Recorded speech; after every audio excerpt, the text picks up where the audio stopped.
ng dating Pangulo ay mabilis naman ang naging aksyon ng ating kataas-taasang hukuman at itong petisyon na inihain ngayon ng kanyang anak na si Veronica Kitty Duterte, ang petition for habeas corpus, ay isa itong legal remedy na kadalasan ay mabilis ang aksyon ng korte. Nagtungo sa Korte Suprema si dating Chief Presidential Legal Counsel Salvador Panelo at anak nitong si Attorney Salvador Paulo Panelo Jr.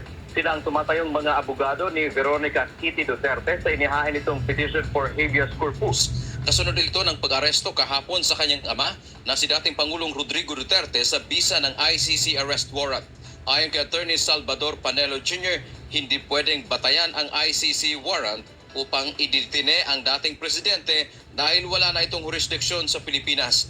Gumagana rin naman anya ng maayos ang justice system sa bansa. Dagdag pa ni dating presidential spokesperson Salvador Panelo, illegal ang ginawang pag-aresto.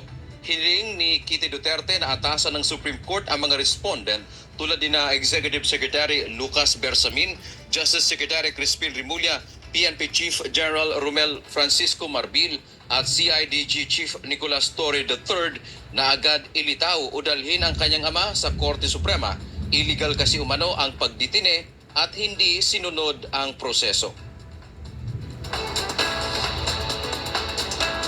So, yun yung gusto namin mangyari. Utusan ng Supreme Court ang gobyerno na ilitaw si Pangulong Duterte dito mismo sa Supreme Court. Magbibigay yan ng oras, magbibigay yan ng petsa. Dapat i-produce nila si Pangulong Duterte. Naniniwala ang mag-amang Panelo na may panahon pang natitira upang maibalik sa bansa ang dating presidente.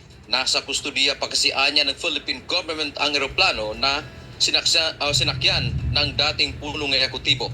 Sa tanong naman kung papaano kung nasa kustudiya na ng ICC ang dating Pangulo, sabi ni Panelo,